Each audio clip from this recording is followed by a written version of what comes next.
नमस्कार दोस्तों। आज की कहानी है बहू तो अपना बैंक बैलेंस मेरी बेटी पर लुटा दे। अरे करमजली, एक बार चुप भी हो जाएगी या ऐसे ही रेडियो की तरह बजती रहेगी। जब शुरू होती है ना, तो लगता है जैसे किसी ने इसके गले में लाउड स्पीकर फिट कर दिया हो। पूरा मोहल्ला सिर पर उठा लेगी क्या? मेरे तो कान फट गए। गुस्से में टीवी का रिमोट पटकते हुए मीरा जी बोली, ऊपर से मैं अपना मनपसंद सीरियल भी नहीं देख पा रही हूँ। तेरे चक्कर में ना सहेलियों से बातें हो रही हैं, ना चैन से बैठ पा रही हूँ। घड़ी की तरफ देखते हुए, और तेरी माँ आखिर गई कहाँ है? जॉब करने जाती है या पूरा दिन वहीं डेरा डाले? अब तो लग रहा है कहीं आराम से शॉपिंग ही कर रही होगी महारानी। और यहाँ मेरा सर तेरी आवाज़ से फटा जा रहा है। तभी दरवाज़ा खुला और रूपाली हाँफती हुई घर के अंदर दाखिल हुई। उसे देखते ही मीरा जी की आंखों में गुस्सा भर गया। अरे, ये कोई टाइम है घर आने का? रोज़ तो दोपहर के 2 बजे तक आ जाती है। आज तो सीधे 4 बजा दिया तूने। रूपाली ने बैग नीचे रखते हुए धीमे स्वर में कहा, मम्मी जी, आज स्कूल में मीटिंग थी, इसीलिए। अरे बस बस, ये मीटिंग वीटिंग का बहाना मुझे मत सुना। मीरा जी ने बीच में ही काट दिया। लेट हो गई तो क्या, अब तेरे बच्चे का जिम्मा भी मैं उठाऊं? तू माँ है, उसकी जिम्मेदारी तेरी है, मेरी नहीं। मैं तेरे बच्चे की आया नहीं। रूपाली ने संयम रखते हुए कहा, मम्मी जी, आपसे ही तो पूछकर जॉब करना शुरू किया है, तो मैंने इजाज़त दे दी। क्या मतलब घर बार काम धंधा सब छोड़ देगी तू? पूरा दिन स्कूल में ही बिता देगी? मैं सब समझती हूँ, तू जानबूझकर लेट आती है ताकि तेरी ये चिकती चिल्लाती बच्ची मेरे सिर पर तांडव करती रहे। रोते ही बच्ची की ओर इशारा करते हुए, देख कितना गला फाड़ फाड़ कर रो रही है। मेरे तो कान सुन हो गए। रूपाली बच्ची को जब गोद लेने बढ़ी ही थी कि मीरा जी बोली, रुक जा। उन्होंने हाथ रोक दिया। थोड़ा और रोने दे, अभी चुप कराने की जरूरत नहीं। पहले जा, मेरे लिए चाय बना। नाक सिकुड़ते हुए, पड़ोस की मालती और सावित्री भी आने वाली हैं। रूपाली धीरे से बोली, मम्मी जी, अभी अभी तो स्कूल से आई हूँ। देख रही हैं बच्ची रो रही है और आपको चाय नाश्ता सूझ रहा है। मीरा जी ने तुनक कर जवाब दिया, देख बहू, दिन भर तेरी इस बच्ची को संभालते संभालते मेरे तो हाथ पर जवाब दे गए। अब मुझ में इतनी हिम्मत नहीं बची कि मैं चाय बनाऊं। मम्मी जी, आप तो दिन भर पड़ोसन को बुलाकर पंचायत करती रहती हैं। सारा काम तो मुझे अकेले करना पड़ता है। रूही के लिए आप करती ही क्या है? बेचारी मेरे जाने के बाद बस अकेले रो धोकर सो जाती है। ठीक है, मैं अभी चाय बना देती हूँ। रूपाली किचन में गई, चाय चढ़ाई, लेकिन रूही की रोने की आवाज़ लगातार तेज होती जा रही थी। उसका दिल घबरा उठा। आखिर आज इतना रो क्यों रही है? वह दौड़कर बच्ची को गोद में उठाती है। मेरी बच्ची, क्या हुआ? जैसे उसने माथे पर हाथ रखा, उसके पसीने छूट गए। हे भगवान! इसे तो तेज बुखार है। वह तुरंत ठंडे पानी की पट्टियाँ रखने लगी। पर रूही का रोना कम ही नहीं हो रहा था। रोते रोते उसका गला लाल हो गया। मम्मी जी को इतना भी ध्यान नहीं आया कि बच्ची को बुखार है, मुझे बता देती। सुबह से कुछ खाया भी नहीं होगा मेरी बच्ची ने। बिना एक पल गवाए रूपाली ने रूही को सीने से लगाया और तुरंत डॉक्टर के पास भाग गई। उधर घर में मीरा जी लगातार चिल्ला रही थी, अरे बहू, चाय लेकर आ, कितनी देर लगा रही है? घमंड से पड़ोसन से कहती है, देखना मालती, मेरी बहू मुझे मना नहीं कर सकती। तेरी बहू जैसी नहीं है वो। मैंने अपनी बहू को अच्छे से काबू में, कंट्रोल में रखा है। वो बार बार आवाज़ लगाती रही, बहू। लेकिन इस बार घर में सन्नाटा था। मालती और सावित्री एक दूसरे की तरफ देखकर हंस पड़ी। अरे क्या हुआ? तेरी बहू चाय बनाते बनाते ही सो गई क्या? तू तो बड़ी शान से कह रही थी, तेरी बहू तेरी एक बात भी नहीं टालती। मीरा जी का मुंह बन गया। रुक, अभी देखती हूँ मैं। वो गुस्से में किचन की तरफ बढ़ी। जैसी अंदर पहुंची, चूल्हे पर चाय उबल उबल कर गिर रही थी और बहू का कहीं नामो निशान ही नहीं। अरे ये क्या बहू? पूरे घर में आवाज गूंज गई, लेकिन कोई जवाब नहीं मिला, क्योंकि रूपाली तो कब की रूही को लेकर डॉक्टर के पास जा चुकी थी। अब मीरा जी की हालत देखने लायक थी। अभी तक जो छाती ठोक कर कह रही थी मेरी बहू मेरे इशारे पर चलती है, अब खुद ही हड़बड़ा गई। घबरा कर फ़ोन उठाती हैं, अरे! फ़ोन भी नहीं उठा रही, पता नहीं कहाँ मर गई। मालती ताना मारती बोली, अरे! रहने दे, लगता है आज तेरी बहू ने छुट्टी ले ली है तुझसे। सावित्री भी हँसते हुए बोली, लगता है काबू में रखने वाली बात आज फ़ेल हो गई। मीरा जी की तो जैसे बोलती ही बंद हो गई। आखिरकार खुद ही चाय छानी, सहेलियों को पिलानी पड़ी। करीब 1 घंटे बाद दरवाज़ा खुला। रूपाली रूही को गोद में लिए अंदर आई। चेहरा थका हुआ, आँखों में दर्द। उसे देखते ही मीरा जी फट पड़ी, बहू, ये कौन-सा तरीका है? घर से बाहर चली गई और मुझे बताया तक नहीं। तुझे ज़रा भी तमीज़ नहीं है क्या? मैं यहाँ तेरे लिए बैठी रही और तू रूपाली ने कहा, मम्मी जी, मेरी बेटी तेज बुखार में तप रही थी और आपको मुझे बताने की जगह अपनी सहेलियों के लिए चाय चाहिए थी। अगर मैं आपको बताने बैठ जाती ना तो मेरे बच्चे की हालत और बिगड़ जाती। आंखों में आंसू गिरते हुए बोली, मैं दौड़ते दौड़ते डॉक्टर के पास गई हूँ। आप यहाँ बैठकर गपशप कर रही थी। मैंने आपको कई बार आवाज़ दी लेकिन आप इतनी मगन थी अपनी सहेलियों में कि आपको मेरी आवाज़ तक सुनाई नहीं दी। तभी ठक ठक दरवाजे पर दस्तक हुई। मीरा जी ने झुंझलाकर दरवाज़ा खोला। अब कौन आ गया इस समय? दरवाज़ा खुलते ही उनके चेहरे के भाव बदल गए। अरे सुषमा बेटी तू! मीरा जी की बड़ी बेटी सुषमा अंदर आई, चेहरा उदास, आंखें सूजी हुई। जैसे ही उसने कदम रखा, अरे सुषमा बेटी, तू तो बहुत कमज़ोर लग रही है। सुषमा ने कहा, हाँ माँ, सोचा कुछ दिन आपके पास आकर आराम कर लूँ। आप तो जानती हैं मेरी सास मुझे एक पल भी चैन से नहीं बैठने देती। मीरा जी तुरंत हुक्म चलाती, अरे बहू जा, मेरी बेटी के लिए जल्दी से चाय नाश्ते का इंतजाम कर और सुन, कुछ अच्छा बना। रूपाली चुपचाप अपने कमरे में चली जाती है। रूही को सीने से लगाए दवा पिला रही थी। थोड़ी देर बाद उसका पति रोहन अंदर आता है तो रूपाली बोली, सुनिए, देखो दीदी आई हैं, तो आप मम्मी जी को बोलिए ना, बस बैठकर गपशप करने के बजाय थोड़ा किचन में हाथ बटा दिया करे। मुझसे इतना काम नहीं हो पाएगा। रूही की तबीयत देख रहे हैं ना आप, वो मुझे छोड़ ही नहीं रही है, गोद से उतर ही नहीं रही। कल मैं स्कूल से छुट्टी ले लूँगी। ऊपर से दीदी भी आ गई हैं, मैं अकेले कितना संभालूँ? रोहन थोड़ा असहज होकर बोला, ठीक है रूपाली, इतना परेशान मत हो, मैं मम्मी से बात कर दूंगा, पर अभी तुम थोड़ा मैनेज कर लो, सब कुछ संभाल लो। बस यही सुनकर रूपाली की आंखों में नमी आ गई। उसे समझ आ गया, यहाँ कोई उसका साथ देने वाला नहीं है। रूपाली ने पूरे घर का काम निपटाते हुए दाल रोटी आलू गोभी की सब्जी तैयार की। थकी हुई, पसीने से भीगी, लेकिन फिर भी सबको खाना परोस दिया। दीदी, खाना तैयार है, आइए खा लीजिए ना। सुषमा ने प्लेट की तरफ देखा और ओठ टेढ़े कर ली। क्या भाभी, ये क्या घास फूस लेकर आई? मेरा तो आज कुछ चटपटा मसालेदार खाने का मन है। आपको इतना भी नहीं पता, मायके में आई बेटी को स्पेशल ट्रीट मिलती है। मैं ये फीका खाना नहीं खाने वाली। जाइए, अभी के अभी कुछ अच्छा ऑनलाइन मंगवाइए। मुझे पाव भाजी या पिज्ज़ा खाना है। और हाँ, मेरे बच्चे भी ये बोरिंग खाना हाथ तक नहीं लगाएंगे। रूपाली ने प्यार से कहा, दीदी, खाना बन चुका है, इतना सारा खाना बर्बाद हो जाएगा। आज यही खा लीजिए, कल मैं आपके मन का बना दूंगी। अरे बहू, बहस मत कर उससे। मीरा जी ने तुरंत ऊंची आवाज में टोका, बेचारी का मन है तो मंगा दे। इतना कमाती है, इतनी सी बात भी समझ नहीं आती तुझे? मम्मी जी, मेरी बेटी तेज बुखार में है, मुझे उसके पास रहना है।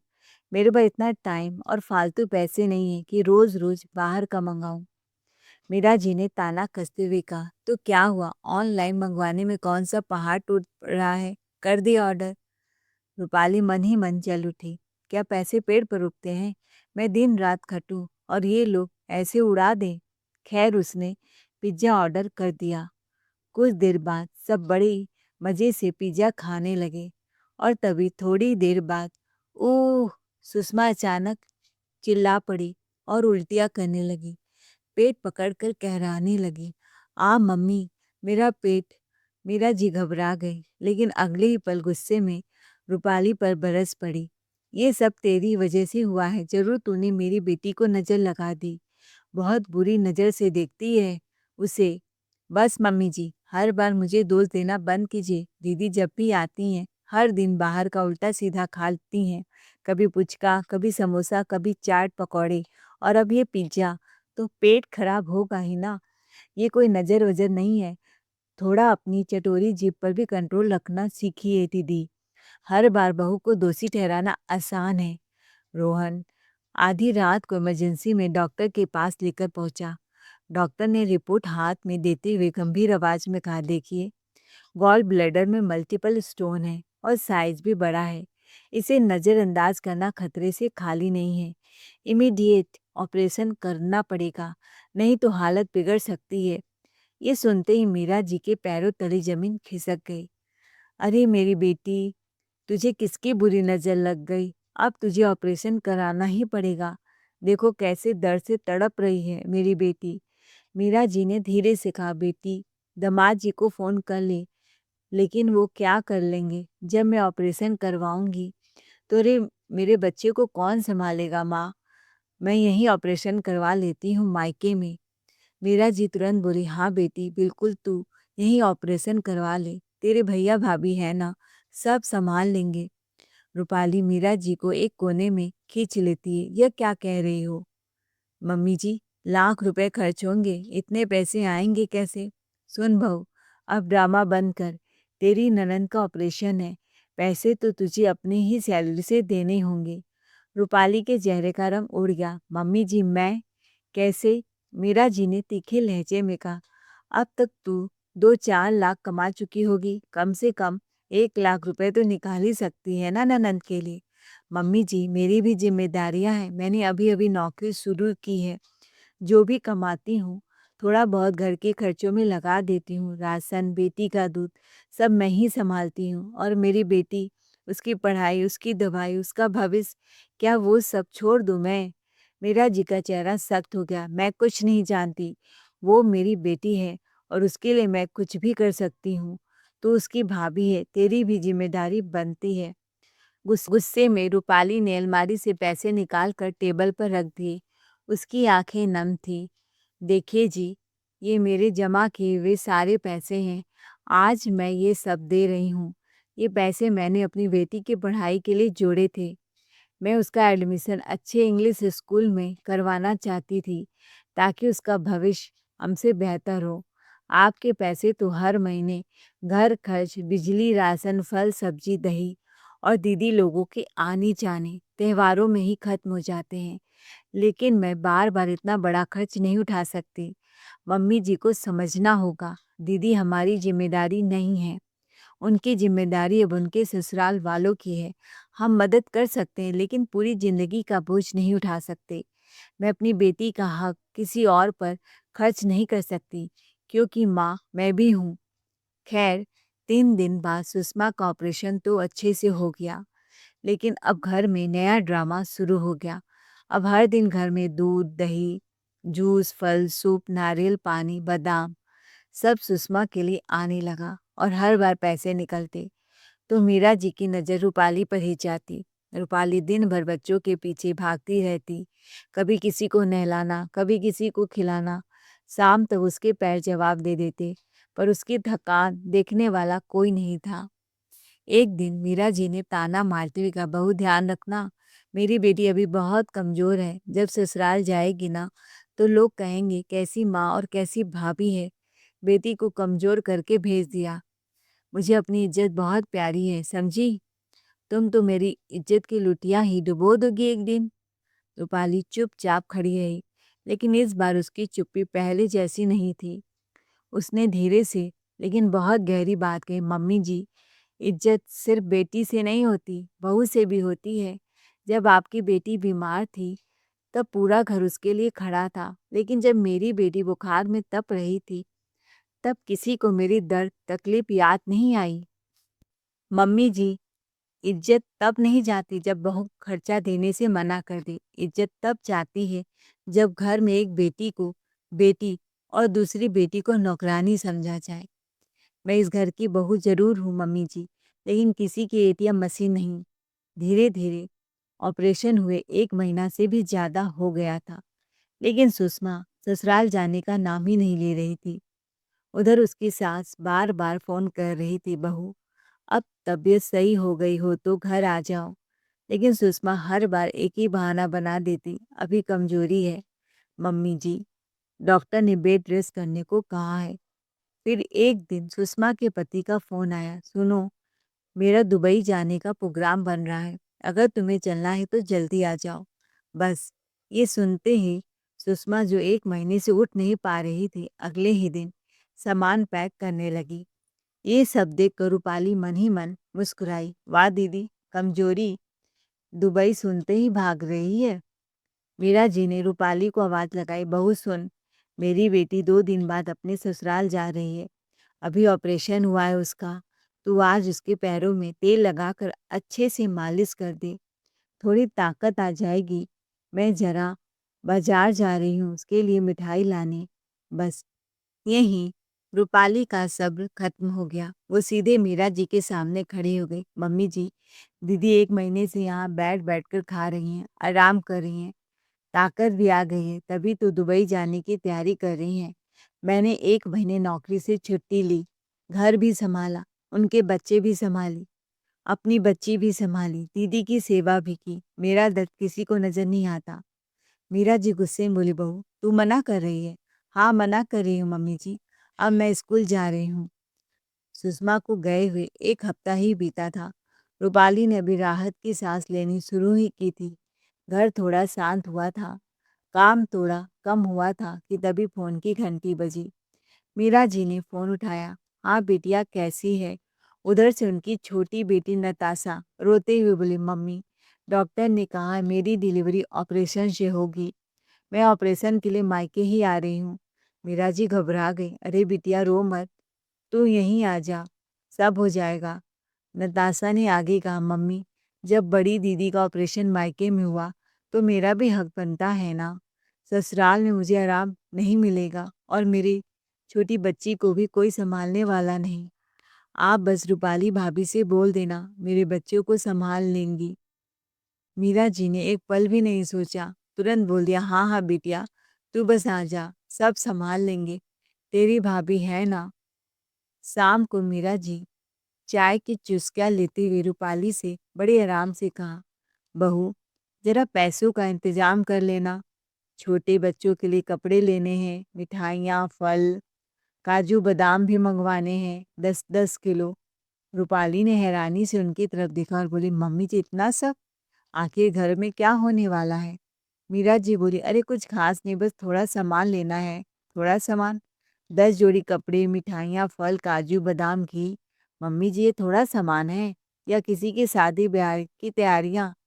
मीरा जी थोड़ा झेप गईं। रूपाली फिर बोली, सच सच बताइए मम्मी जी, कहीं घर में दावत तो नहीं रखी है या पूरा मोहल्ला खाने पर बुलाने का इरादा है? इतने काजू बादाम और घी तो लोग साल भर में खाते हैं, आप एक ही बार में मंगवा रही हैं।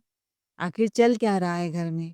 मम्मी जी, घर चलाना और खजाना लुटाना दोनों में बहुत फर्क होता है, कमाने वाला ही जानता है। पैसे कमाने में कितनी मेहनत लगती है, खर्च करने वालों को तो बस लिस्ट बनानी आती है। बहू, अगले 10 दिन बाद मेरी छोटी बेटी नताशा की डिलीवरी ऑपरेशन से होगा।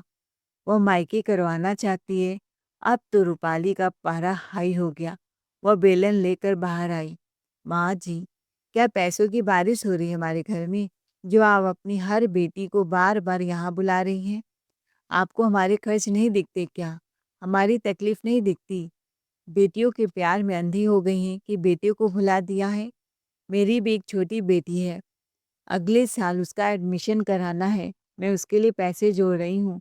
मैंने आपसे पूछकर नौकरी शुरू की थी ताकि मैं अपने पति की थोड़ी मदद कर सकूं। लेकिन आपने तो इंसानियत की हर सीमा ही लाँघ दी। आपने मुझे बहू नहीं, बस खर्च उठाने वाली मशीन समझ लिया। मीरा जी तुरंत बेटे से बोली, देख रहा है बेटा, तेरे सामने तेरी माँ से कैसे जुबान लड़ा चला रही है ये। इस बार बेटा भी चुप नहीं रहा। माँ, वो जुबान नहीं चला रही, वो सच बोल रही है। वो आगे बोला, हमारे भी अपने खर्चे हैं। क्या मैं ज़िंदगी भर सिर्फ़ आपकी बेटियों का ही बोझ उठाता रहूँगा? पहले उनकी शादी के लिए इतना कर्ज़ लिया है, आज तक चुका रहा हूँ। और अभी मेरी भी अपनी ज़िंदगी है, मेरे भी कुछ सपने हैं, कुछ शौक हैं, मैं वो कब पूरे करूँगा? माँ, थोड़ा सख्त होकर। और जीजाजी क्या कमाते नहीं हैं? क्या वो अपनी पत्नी के ऑपरेशन का खर्च नहीं उठा सकते? मीरा जी चुप। पहली बार बेटा उनके खिलाफ खड़ा था। तभी रूपाली ने आखिरी बात कही, माँ जी, अभी तक मैंने आपसे कुछ नहीं कहा। सब सहती रही, सब करती रही, लेकिन अगर जब अब छोटी ननद यहाँ आकर रहेंगी और उनका सारा खर्च भी हम उठाएंगे, तो मैं नौकरी ही छोड़ दूंगी और अपनी बेटी को लेकर अपने मायके चली जाऊंगी। रिश्ते प्यार से चलते हैं मम्मी जी। एक तरफ से खर्च और दूसरी तरफ से हुक्म चले तो वो रिश्ता नहीं, बोझ बन जाता है। वैसे मम्मी जी, आपकी बड़ी बेटी तो सुषमा बहुत चालाक निकली। मीरा जी चौंक गई। क्या मतलब? रूपाली ने सीधे आंखों में देखकर कहा, दुबई घूमने के लिए जीजा जी के पास पैसे थे, लेकिन ऑपरेशन करवाने के लिए भैया भाभी पर निर्भर थी। ये बात आपको कभी दिखाई नहीं दी? आपको सच कभी दिखता ही नहीं मम्मी जी। आपकी बेटियां जानबूझकर यहाँ आती हैं ताकि मायके का खर्चा हो और उनका सारा पैसा बच जाए, और यहाँ हम दोनों दिन रात मेहनत करके उनकी जिम्मेदारियां उठाते रहे। मम्मी जी, मायका सहारा होता है, कमाई का जरिया नहीं। अब रूपाली की आंखों से आंसू निकल आए। मैं तंग आ गई हूँ मम्मी जी, सच में तंग आ गई हूँ। मैं सुबह स्कूल जाती हूँ, घर आकर काम करती हूँ, बच्ची संभालती हूँ, घर का खर्च भी उठाती हूँ और ऊपर से ताने भी सुनती हूँ। कल मैं स्कूल जाऊंगी रिजाइन देने। सब चौंक गए। क्या? हाँ, जब मेरी सैलरी मेरे काम नहीं आएगी, मेरे बच्चे के काम नहीं आएगी, तो फिर मैं नौकरी क्यों करूँ भला? दिन रात खटने से अगर अपना घर नहीं सुधरे और दूसरों का घर सुधरे, तो ऐसी कमाई का क्या फ़ायदा? मैं इस घर की बहू हूँ, इस घर की बैंक नहीं। मैं कमाने वाली मशीन नहीं हूँ, एक माँ भी हूँ। मेरी कमाई पर हक सबसे पहले मेरी बेटी का है। बहू अगर कमाती है तो इसका मतलब ये नहीं कि पूरे खानदान की ज़िम्मेदारी उसी की है। कल मैं नौकरी छोड़ने जा रही हूँ मम्मी जी। ऐसी नौकरी मुझे नहीं चाहिए, जिसके पैसे मैं न खर्च कर सकूँ, दूसरे पे खर्च करूँ। उसी वक़्त दरवाजे पर आहट हुई। सबकी नज़र गेट की तरफ गई। गेट पर नताशा खड़ी थी। उसे देखते ही रूपाली एक पल के लिए चुप हो गई। फिर बिना कुछ बोले उसने अपनी बेटी को गोद में उठाया और सीधे कमरे में चली गई। अलमारी खोली और अपना सारा सामान पैक करने लगी और बड़बड़ाने लगी, समय आ गया है कि मैं सबकी ज़िम्मेदारियाँ उठाना बंद करूँ और अपनी बेटी की ज़िम्मेदारी उठाऊँ। इधर मीरा जी का चेहरा डर से उतर गया। उन्हें पहली बार एहसास हुआ कि अब बात हाथ से निकल रही है। वो तुरंत नताशा के पास गिर बोली, नताशा, अब तू वापस अपने ससुराल चली जा। बेटी का असली घर मायका नहीं, ससुराल होता है। नताशा चुप रही। मीरा जी फिर बोली, और सुन, तेरी जिम्मेदारी अब तेरे पति की है, तेरे भाई की नहीं। उस पर पहले से ही तेरी शादी का कर्ज चढ़ा हुआ है। कब तक उसका कंधा बोझ से झुकाती रहोगी? उधर कमरे में रूपाली सूटकेस बंद कर रही थी। उसकी आंखों में आंसू थे। वो बाहर आई, बैग उठाया और बोली, मम्मी जी, बहू जब घर छोड़ने का फैसला कर लेती है ना, तो समझ लीजिए उसने बहुत कुछ सहने के बाद ये कदम उठाया है। नताशा ने नाखुशी से मुंह बनाया, इधर उधर देखा, लेकिन इस बार कोई भी उसकी तरफदारी में नहीं बोला। उसे समझ आ गया कि अब यहाँ पहले जैसा कुछ नहीं रहा। वो धीरे से अपना बैग उठाकर बोली, ठीक है मम्मी, मैं अपने ससुराल ही जा रही हूँ, और मुंह बनाते हुए वापस अपने ससुराल लौट गई। मीरा जी रूपाली के पास आई। उनकी आंखें झुकी हुई थी। आवाज में पहली बार सास वाला हुक्म नहीं, एक माँ जैसी नरमी थी। बहू, हो सके तो मुझे माफ़ कर दे। मैंने हमेशा बेटी और बहू में फ़र्क किया और यही मेरी सबसे बड़ी गलती थी। रूपाली चुप रही। मीरा जी की आंखों से आंसू गिरने लगे। मैंने तुझे बहू नहीं, कमाने वाली मशीन समझ लिया। तेरी मेहनत, तेरी जिम्मेदारियाँ, तेरे सपने मैंने कभी समझने की कोशिश ही नहीं की। उन्होंने रूपाली का हाथ पकड़ लिया। आज से तेरी सैलरी पर मेरा कोई हक नहीं।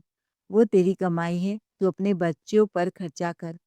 अपने सपनों पर खर्च कर, घर के लिए जितना मन करे देना, लेकिन अब मैं तुझसे कभी कुछ नहीं माँगूँगी। रूपाली की आँखें भर आई। मीरा जी फिर बोली, मैंने इस घर में सबसे ज़्यादा नाइंसाफ़ी तेरे साथ की है। रूपाली ने धीरे से उनके पैर छुए और बोली, मम्मी जी, मुझे पैसे देने से नहीं, मुझे अपना माल लेने से ही खुशी मिलेगी। मीरा जी रो पड़ी और पहली बार उन्होंने बहू को गले लगा लिया।